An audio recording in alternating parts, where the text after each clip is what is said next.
Here is a quick overview of what we will cover.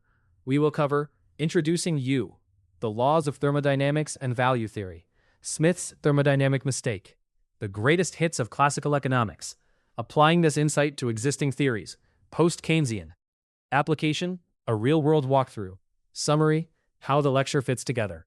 We will start with the foundations, build step by step, and end by tying the ideas together.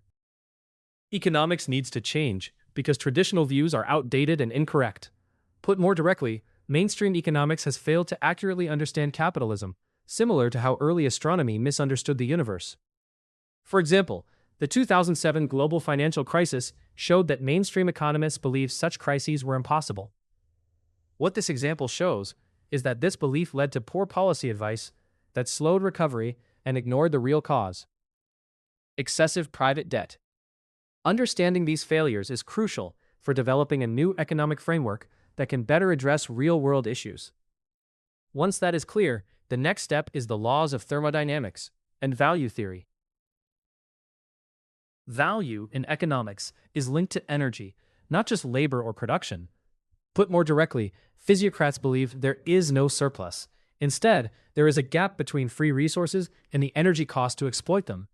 For example, consider solar energy, which is a free resource, but harnessing it requires energy investment in technology and infrastructure. What this example shows is that the value created is not just from labor, but from the energy we invest to utilize natural resources. Recognizing this relationship helps us understand wealth generation beyond traditional labor theories.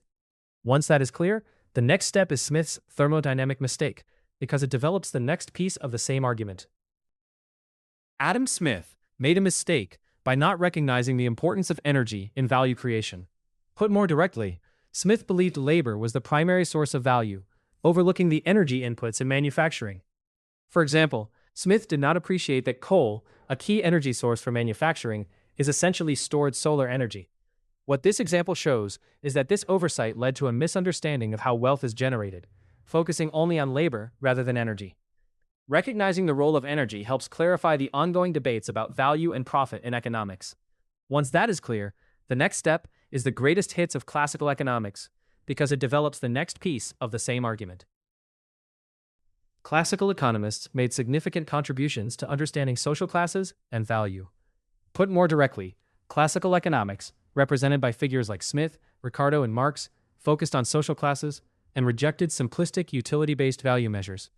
For example, Ricardo argued that utility is not the measure of exchangeable value, emphasizing production costs instead.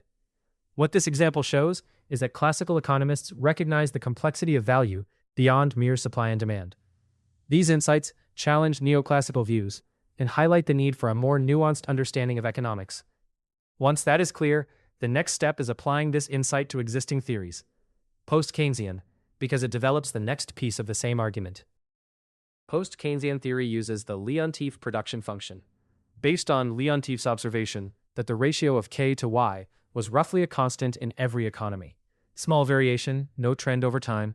Post-Keynesian theory can be modified to fit the energy to GWP data, simply by relabeling capital output ratio V as the inverse of efficiency with which machinery turns energy into useful work, EK. For example, Leontief observed that the ratio of capital to output remains relatively constant across economies. What this example shows is how applying this insight to existing theories, post-Keynesian changes the behavior of the whole system once real feedback and interaction are present. Integrating energy dynamics into economic models enhances our understanding of production and value. Once that is clear, we can pull the whole lecture together and see the full logic in one connected chain. Consider a simple hypothetical market facing a shock. A basic textbook model would usually isolate one variable and ask how the system returns to equilibrium. This lecture takes a different approach.